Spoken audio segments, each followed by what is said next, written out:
Welcome to my YouTube channel Nisha maths classes. आज हम class 12 के चैप्टर फर्स्ट से स्टार्ट करने जा रहे हैं which is relations and functions. Basic introduction से स्टार्ट करेंगे बच्चे। एक्सरसाइज 1.1 में हमें रिलेशन के टाइप्स, रिलेशन उसके टाइप्स और इक्विवेलेंस रिलेशन, इक्विवेलेंस क्लास के बारे में बताया गया है। तो हम स्टार्ट करते हैं रिलेशन। प्लस वन क्लास में आपने रिलेशन के बारे में पढ़ा होगा। रिलेशन क्या होता है बच्चे? A relation R from a non-empty set। अब non-empty set का मतलब आपको पता होगा ऐसा सेट जिसके अंदर एलिमेंट्स होंगे। To a non-empty set B is a subset of Cartesian product। अब Cartesian product क्या होता है? Cartesian product का मतलब होता है, जैसे यहाँ पर बोल रहे हैं non-empty set A cross B। अगर A के अंदर एलिमेंट्स हैं 1 2, B के अंदर भी एलिमेंट्स हैं, क्योंकि इसने साफ साफ बोला है नॉन एम्प्टी सेट। कोई भी डेफिनेशन अगर हम डिस्क्राइब करना चाहते हैं तो वो नॉन एम्प्टी सेट से ही डिस्क्राइब होगी। तो बी के अंदर अगर हमारे पास है 2 4 6 8, ठीक है। तो कार्टेशियन प्रोडक्ट, अब ये नॉर्मल प्रोडक्ट नहीं होता। कार्टेशियन प्रोडक्ट का मतलब हम यहाँ पर पोजीशंस की फॉर्म में बात करेंगे तो ए क्रॉस बी लिखते तो वैसे ही है इसको, लेकिन इसको हम ऑर्डर्ड पेयर की फॉर्म में लिखते हैं। वो कैसे लिखा जाता है बच्चे? 1 की पेयरिंग सबके साथ करेंगे बी के अंदर जितने भी एलिमेंट हैं, तो उसको किस तरीके से करेंगे? 1, 2, 1, 4, 1, 6, 1, 8। अब 2 से स्टार्ट करेंगे 2, 2, 2, 4, 2, 6, 2, 8। ये होता है कार्टेशियन प्रोडक्ट। दो नॉन एम्प्टी सेट्स थे, उनकी कार्टेशियन प्रोडक्ट हमने लिख के दिखा दी, ठीक है। तो अब हम देखते हैं रिलेशन क्या होता है। Relation R from a non empty set A to a non empty set B is the subset. वो सबसेट होता है किसका? Cartesian product A cross B का। The subset is derived by describing. जो सबसेट होता है वो किस तरीके से डिराइव होता है? Describing a relationship between the first element and the second element of the ordered pairs in A cross B। जो हमारा A cross B है उसमें हमारे जो ordered pair होते हैं वो किस तरीके से डिफाइंड होते हैं? First element and second element. अब देखिए बच्चे, आपको यहाँ पर कार्टेशियन प्रोडक्ट दिखाई दे रहा है दो नॉन एम्प्टी सेट्स का। दोनों नॉन एम्प्टी सेट में जो हमारा ऑर्डर्ड पेयर बना है, यहाँ पर फर्स्ट एलिमेंट क्या है? 1 1 1 1, उसके बाद 2 2 2 2, यानी कि हमारे पास फर्स्ट एलिमेंट हमेशा क्या आ रहा है? 1 और 2, यानी वो किसका एलिमेंट है? ए का, ठीक है। सेट ए के दोनों एलिमेंट्स हैं। और जो हमारा दूसरा एलिमेंट है 2 4 6 8, वो क्या है? हमेशा बी के आ रहे हैं, ठीक है। तो यहाँ पर ये जो डेफिनेशन है कि जो सबसेट है वो कैसे डिराइव किया जाता है? Deriving a relationship between the first element and the second element of the ordered pairs in A cross B, ठीक है। तो अगर हम यहाँ पर बात करें, ये हमारा है कार्टेशियन प्रोडक्ट, लेकिन अभी मैंने आपको बताया कि रिलेशन हम डिफाइन करने जा रहे हैं। तो रिलेशन क्या होता है? सबसेट होता है कार्टेशियन प्रोडक्ट का। जरूरी नहीं है कि पूरा का पूरा कार्टेशियन प्रोडक्ट ही हमने रिलेशन के अंदर लिख देना है। तो रिलेशन क्या होता है? हमेशा सबसेट होता है कार्टेशियन प्रोडक्ट का, ठीक है। जहां पर ये जो ए और बी होते हैं हमेशा नॉन एम्प्टी, क्योंकि आपको पता है ये फाई होता है, किसका साइन होता है? एम्प्टी का, एम्प्टी सेट का साइन होता है। नॉन एम्प्टी का मतलब कि ये एम्प्टी नहीं है, तो नॉट इक्वल टू 5, ठीक है। तो यहाँ पर ये डेफिनेशन हो गई किसकी? रिलेशन की, ठीक है। आई होप आपको ये डेफिनेशन क्लियर हो गई होगी बच्चे। रिलेशन क्या होता है? सबसेट होता है कार्टेशियन प्रोडक्ट का। वो कार्टेशियन प्रोडक्ट किस तरीके से डिफाइन किया जाता है? From a non empty set A to non empty set B.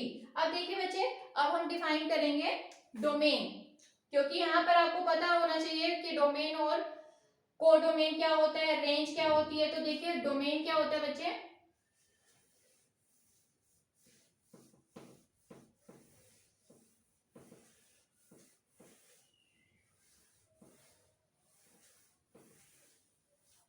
देखें, हमारे पास ये जो कार्टेशियन प्रोडक्ट आया है, मैंने बोला है कि जो रिलेशन होता है वो कार्टेशियन प्रोडक्ट का सबसेट होता है। तो अगर मैं आर के अंदर एलिमेंट लिख रही हूं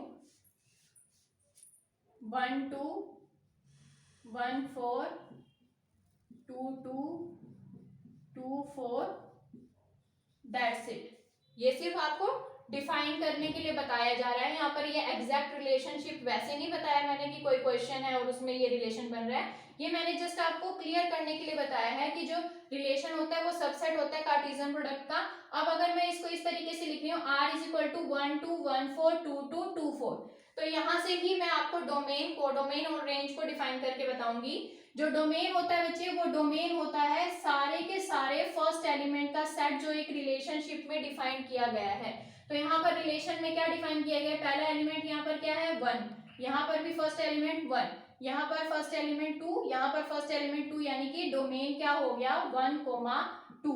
domain is the set of first elements जो हमारे रिलेशन के अंदर डिफाइन किया जाता है from a set A to B, क्योंकि जो रिलेशन होता है वो सबसेट होता है ए क्रॉस बी का, कार्टेशियन प्रोडक्ट का। तो हमारे जो डोमेन होंगे वो हमारे set of all the first element of the relation, यानी इसको दूसरे वर्ड में अगर मैं लिखना चाहूं तो set of all first element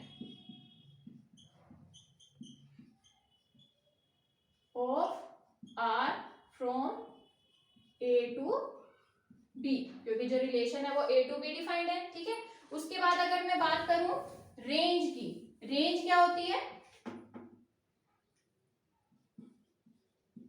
range होती है set of all the second elements of the relation from A to B. तो सारे सेकंड एलिमेंट्स क्या है बच्चे, यहाँ पर 2 4 2 4, तो यहाँ पर 2 4। अब ऐसा नहीं है कि वो रिपीट हो रहे हैं तो हम यहाँ पर भी रिपीटेड फॉर्म में लिखेंगे, ऐसा नहीं होगा। तो रेंज क्या होती है, set of all second elements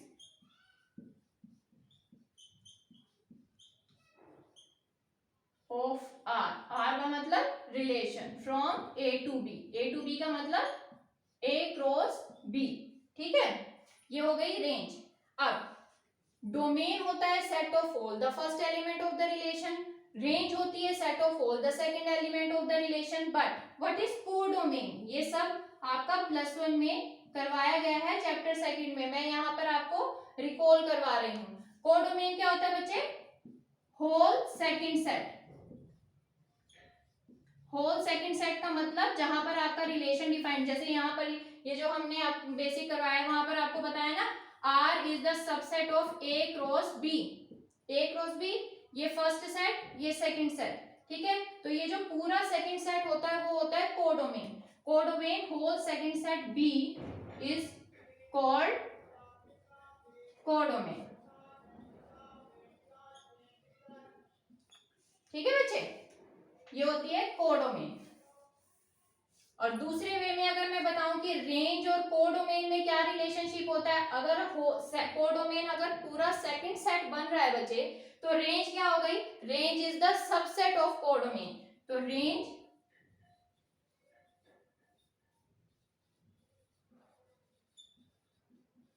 codomain के अंदर। ठीक है, अब सपोज कर लो हमारे पास जो पहला सेट था, मैंने आपको बताया था कि फर्स्ट सेट क्या है हमारा 1 2, और सेकंड सेट बताया था मैंने आपको 2 4 6 8। ठीक है, डायग्राम के थ्रू कर लेते हैं थोड़ा सा। ए के अंदर है हमारे पास 1 2, बी के अंदर है हमारे पास 2 4 6 8। ठीक है, यहां से क्लियर हो जाएगा आपको, क्या क्लियर होगा, डोमेन, रेंज, कोडोमेन। मैंने आपको बताया कि पूरा के पूरे सेकंड सेट को बोलते हैं हम कोडोमेन। तो हमारा पूरा सेकंड सेट क्या है, बी, यानी कि 2 4 6 8 इज द कोडोमेन। ठीक है, और अभी आपको बताया कि हमारे पास क्या है, डोमेन क्या होता है, set of all the first element. जो मैंने आपको रिलेशन बताया था उस रिलेशन में हमने पहला सेट सिर्फ 1 और 2 ही दिया है। अगर यहाँ पर 1 2 की जगह पर दूसरे एलिमेंट्स भी होते, सपोज कर लो 3 4 हमारे पास और भी हैं यहाँ पर एडिड। ठीक है, 3 और 4 अगर हमारे पास एडिड फॉर्म में है और भी, लेकिन हमारे पास जो रिलेशन है वो सिर्फ 1 2, 1 का 2 के साथ, 2 का 4 के साथ, 2 का 2 के साथ और 1 का 4 के साथ, बस ये। ठीक है, यही है ना जो हमने रिलेशन यहाँ पर लिखा हुआ है। तो अब जो हमारा कोडोमेन होता है ये पूरा सेट होता है, ये पूरा सेट होता है कोडोमेन।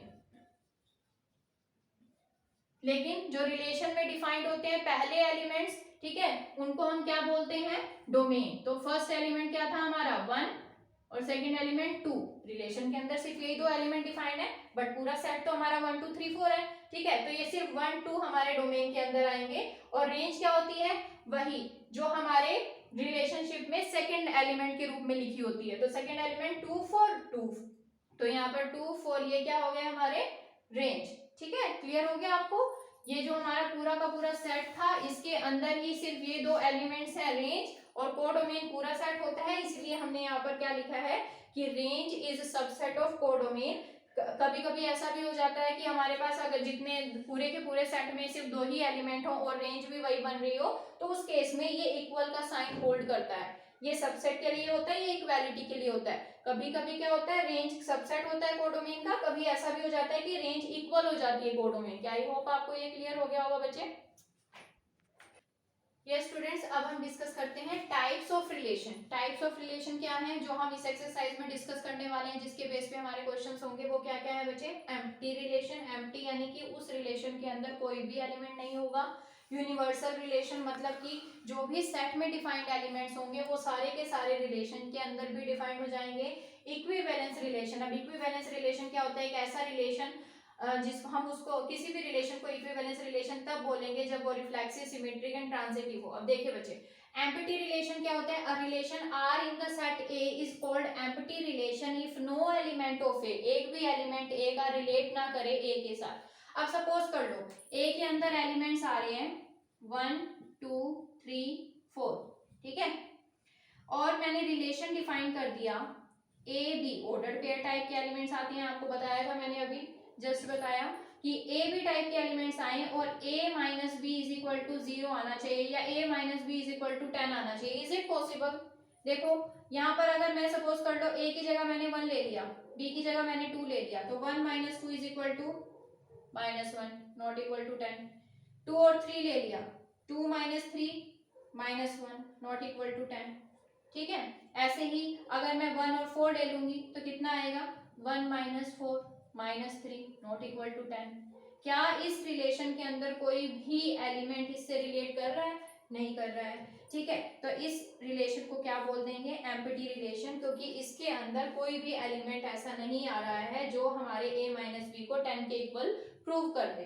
ठीक है, तो इसलिए इस रिलेशन को हम क्या बोलेंगे, एम्प्टी रिलेशन। एम्प्टी रिलेशन ऐसा रिलेशन होता है जो आपके सेट के अंदर दिए हुए एलिमेंट्स के साथ जितने भी एलिमेंट्स गिवन है 1 2 3 4 उन सारे एलिमेंट्स को अगर हम अप्लाई कर दें तो जो रिलेशन है वो डिफाइंड है, उस रिलेशन को सेटिस्फाई ना कर पाए तो हम बोल देंगे कि उस रिलेशन को एम्प्टी रिलेशन बोला जाता है। ठीक है, अब जैसे अब बात आ जाती है यूनिवर्सल रिलेशन की, कैसे किस रिलेशन को यूनिवर्सल रिलेशन बोला जाएगा। A relation R in the set A set है उसको हम यूनिवर्सल रिलेशन कब बोलेंगे, is called universal relation if each element of A is related to each element of A। ठीक है, यानी कि R completely A cross A के इक्वल हो जाए। अब अगर A के अंदर मैं एलिमेंट्स लेके चल रही हूँ 1 2 3 4, R मैंने डिफाइन कर दिया, ऑर्डर पेयर टाइप का ही होता है A B such that mod of A minus B is greater than equal to 0 is a whole set. अब होल नंबर्स आपको पता है ना क्या होते हैं, क्या होते हैं whole numbers, 0 1 2 3 4 up to so on, सारे नंबर्स इंक्लूड हो जाते हैं। ठीक है, तो अगर मैंने 1 ले लिया, a की जगह पर मैंने 1 ले लिया, b की जगह पर मैंने ले लिया 2, 1 minus 2 is equal to -1, mod करूंगी अगर इसका तो 1 आएगा। 1 एक होल सेट के अंदर आता है, यस आता है, 1 आता है होल सेट के अंदर। ठीक है, तो अगर ऐसे ही मैंने यहाँ पर ले लिया 1 और 3, 1 माइनस 3 कितना हो जाएगा, 1 माइनस 3 इज इक्वल टू -2। -2 का जब मैं मोड करूंगी, क्योंकि यहाँ पर रिलेशन क्या डिफाइंड है, mod of a minus B greater than equal to 0 is a whole set. ठीक है, तो मोड निकाला है, इसका क्या आ गया 2 आ रहा है होल सेट के अंदर, यस आ रहा है। तो इसका क्या मतलब है कि ये रिलेशन क्या हो गया, यूनिवर्सल रिलेशन। ठीक है, अब हम आ जाते हैं इक्विवेलेंस रिलेशन पे। इक्विवेलेंस रिलेशन क्या होता है बच्चे, इक्विवेलेंस रिलेशन वो रिलेशन होता है, किसी भी रिलेशन को हम इक्विवेलेंस रिलेशन तब बोलेंगे जब वो रिलेशन रिफ्लेक्सिव हो, सिमेट्रिक हो, ट्रांजिटिव हो। ठीक है, अब देखिए relation R in the set A is called equivalence if it is reflexive, symmetric and transitive. क्या होता है रिफ्लेक्सिव, रिफ्लेक्सिव रिलेशन किसको बोलेंगे हम, कोई भी रिलेशन रिफ्लेक्सिव रिलेशन तब बोला जाता है जब सपोज कर लो हमने सेट लिया A 1 2 3 4, ठीक है, 1 2 3 4 ले लिया मैंने। रिलेशन यहाँ पर बनाया हुआ है 1 1 2 2 3 3 3 4 4 4। सपोज कर लो ये रिलेशन है, ठीक है, रिफ्लेक्सिव समझाने के लिए कर रही हूँ मैं ये। ए हमने ले लिया 1 2 3 4। रिलेशन यहाँ पर डिफाइंड है, जो भी एक क्वेश्चन में रिलेशन डिफाइंड होता है उसी के बेसिस पे हम चेक करते हैं कि क्या वो रिलेशन रिफ्लेक्सिव है। तो अब रिफ्लेक्सिव रिलेशन वो रिलेशन होता है कि अगर हमने ए एलिमेंट उठाया एक सेट ए से, तो उसका ऑर्डर्ड पेयर सेम एलिमेंट का ऑर्डर्ड पेयर रिलेशन के अंदर बिलोंग करना चाहिए, ठीक है। तो अगर सपोज कर लो हमारे पास सेट है 1 2 3 4, 1 उठाया मैंने ए से, हमेशा एलिमेंट्स आपके सेट में से उठेंगे, ऑर्डर्ड पेयर रिलेशन में चेक करोगे तो एलिमेंट मैंने ले लिया 1 की जगह पर आप 2 3 4 जो सेट में एलिमेंट्स है कोई भी उठा के चेक कर सकते हैं आप। तो हमने ले लिया 1 दिया मैंने, 1 बिलोंग कर रहा है इसे, ऑब्वियस है कर रहा है, तो 1 का ऑर्डर्ड पेयर 1 के साथ क्या बनेगा 1 1 बनेगा। क्या 1 1 इस रिलेशन में डिफाइंड है, बिलोंग कर रहा है, यस कर रहा है, यहाँ पर देखो कर रहा है, यस। अगर आप 1 की जगह पर 2 पिक करते तो 2 2 ऑर्डर्ड पेयर बिलोंग कर रहा है रिलेशन के साथ, यस कर रहा है। 3 करते 3 3 बिलोंग कर रहा है रिलेशन के साथ, यस। 4 लेते तो 4 4 भी बिलोंग कर रहा है। जो भी एलिमेंट हमने सेट का उठाया उस एलिमेंट का अपने साथ ही ऑर्डर्ड पेयर रिलेशन के अंदर अगर मिल जाता है तो हम बोल देते हैं कि वो रिलेशन क्या है, रिफ्लेक्सिव रिलेशन, ठीक है। उसके बाद बात आ जाती है सिमेट्रिक रिलेशन की।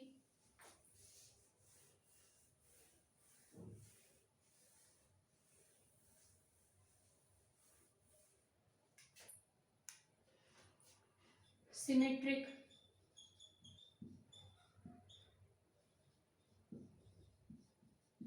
अब सिमेट्रिक रिलेशन क्या होता है बच्चे? सिमेट्रिक रिलेशन पहले तो जनरलाइज फॉर्म में मैं बता देती हूँ कि अगर हमने दो एलिमेंट्स पिक किए हैं एक सेट में से, जो एलिमेंट्स हैं अभी आपको बताया कि हमेशा एलिमेंट्स सेट में से पिक होंगे, ऑर्डर्ड पेयर रिलेशन में से चेक करेंगे। इफ ए बी बिलोंग कर रहा है सेट ए से and ordered pair A B belong कर रहा है रिलेशन में, इंप्लाई कर दे, ये इंप्लाई कर दे कि बी ए बिलोंग कर रहा है आर में, तब हम बोलेंगे कि वो रिलेशन क्या है, सिमेट्रिक है, ठीक है। सपोज कर लो अब ए लिया था हमने 1 2 3 4, ए ले लिया, ये मैं आपको सिमेट्रिक रिलेशन के लिए अलग रिलेशन लिख के बता रही हूँ, रिफ्लेक्सिव के लिए अलग रिलेशन लिख के बता रही हूँ, लेकिन जब हम इसको कंबाइन अप करके किसी भी क्वेश्चन में हमने इक्विवेलेंस चेक करना होगा बच्चे, तो वहां पर जो रिलेशन होगा वो एक ही बार डिफाइंड होगा। ऐसा नहीं होगा कि आप रिफ्लेक्सिव के लिए अलग से डिफाइन कर रहे हैं, सिमेट्रिक के लिए अलग से डिफाइन कर रहे हैं। ये जस्ट बिकॉज मैं आपको डेफिनेशन अलग अलग समझा रही हूँ इसलिए अलग अलग रिलेशन लिख के दिखा रही हूँ। यहाँ पर 1 1 1 2 2 1 1 3 3 1 1 4 4 1, ठीक है, ये ले लिया, लेट कर लिया मैंने 1 2 belonging to A and 1 2 belong कर रहा है रिलेशन में, ठीक है। कोई भी रिलेशन सिमेट्रिक कब होगा, अगर 1 2 बिलोंग कर रहा है रिलेशन में, तो 2 1 भी बिलोंग करना चाहिए रिलेशन में। तो चेक करो यहाँ पर 2 1 बिलोंग कर रहा है रिलेशन से, ये इंप्लाई कर रहा है कि 2 1 बिलोंग कर रहा है रिलेशन से। अगर हमने ए बी लिया, बी ए भी बिलोंग कर रहा है रिलेशन से, तो हम बोल देंगे कि जो हमारा रिलेशन है वो क्या है, सिमेट्रिक रिलेशन है, ठीक है। अब बात आ जाती है किसकी, last but not the least, transitive की, ठीक है। ट्रांजिटिव रिलेशन क्या होते हैं?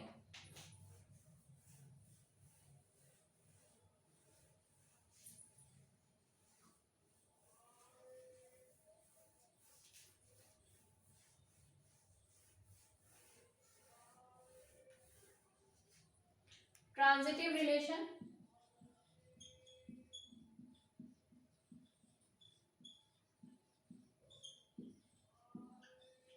ट्रांजिटिव रिलेशन वो रिलेशन होते हैं बच्चे जिसमें हमने सपोज कर लो let A B C belong कर रहा है ए से एंड ए बी बिलोंग कर रहा है आर से, बी सी बिलोंग कर रहा है आर से, इम्प्लाइज ये इम्प्लाई कर दें कि ए और सी, ए सी बिलोंग कर रहा है आर से, उस केस में हम बोलेंगे कि relation is transitive.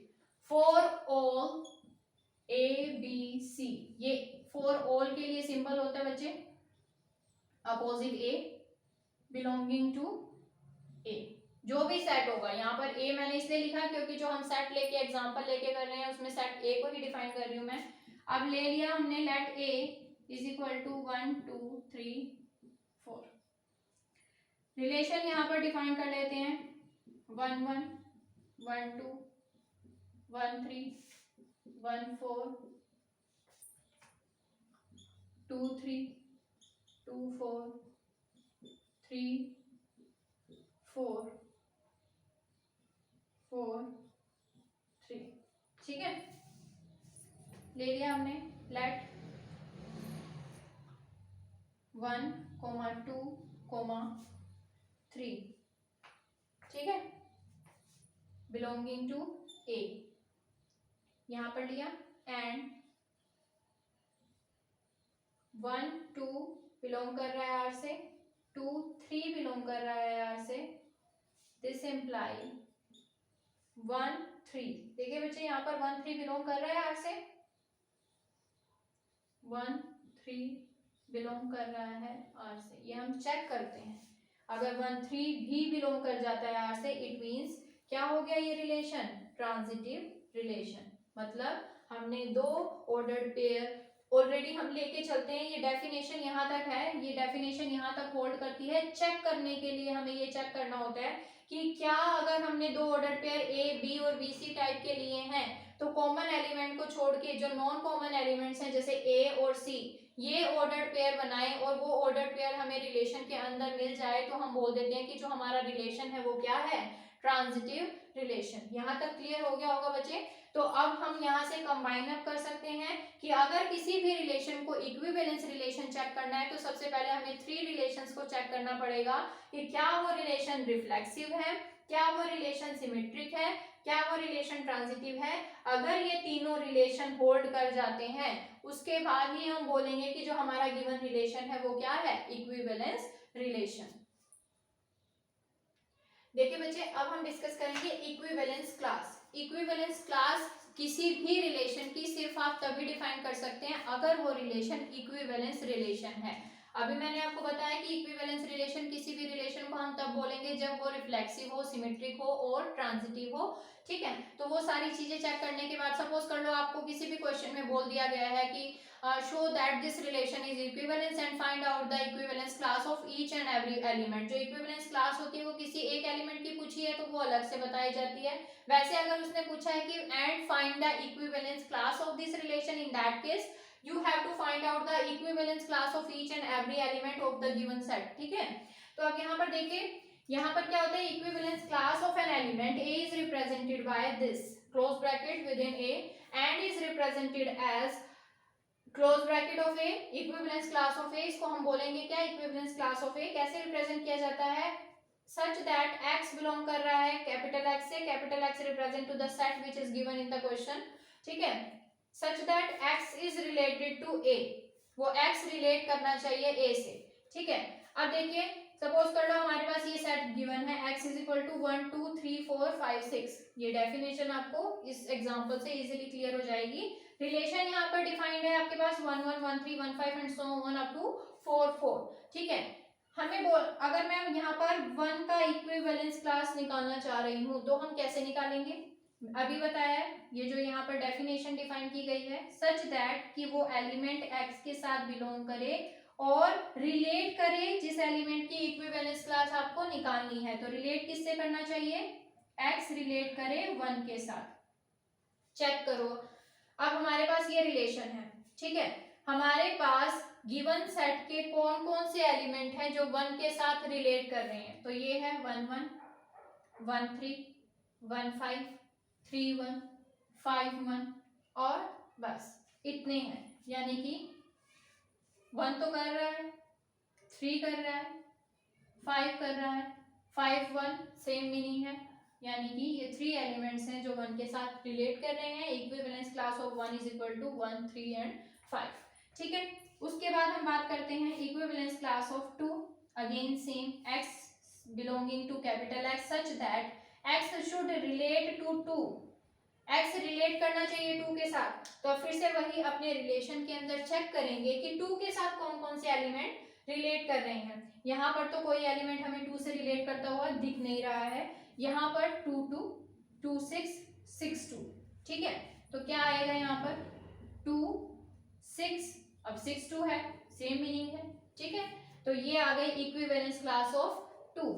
Again same in case of 3, that element of capital X that is related to 3। तो 3 के साथ कौन कौन से रिलेट कर रहे हैं? 1, 3 के साथ 1 3 3। ठीक है, 3 5 5 3, सेम मीनिंग है। ये भी हो गया, और कहीं पर भी 3 नहीं आ रहा है, तो 1 3 5 that is equal to the equivalence class of 1। ठीक है, 4 की इक्विवेलेंस क्लास चेक कीजिए। x के वो एलिमेंट्स जो 4 के साथ रिलेट कर रहे हैं, तो कौन कौन से एलिमेंट 4 के साथ रिलेट कर रहे हैं? Only 4 4, that is only one element is related to 4। 5 के साथ अगर हम चेक करना चाहें तो 5 के साथ कौन से एलिमेंट रिलेट कर रहे हैं? 5 के साथ एक कर रहा है हमारा 1 5 3 5 5, दैट इज 1 3 5। अब 1 3 5 किस किस का इक्विवेलेंस क्लास का? एक तो 1 का आ रहा है, 3 का भी आ रहा है, तो यहाँ पर हम लिख सकते हैं कि equal to equivalence class of 1 equal to equivalence class of 3। ठीक है, अब हम चेक करते हैं लास्ट एलिमेंट दैट इज 6। अब देखो 6 किसके साथ रिलेट कर रहा है? पहली लाइन में तो कोई भी 6 नहीं है, यहाँ पर 2 के साथ, यहाँ पर भी, यहाँ पर 6 itself, तो 6 और 2 या फिर 2 और 6 सेम मीनिंग है। तो किसके इक्वल आ रहे हैं ये?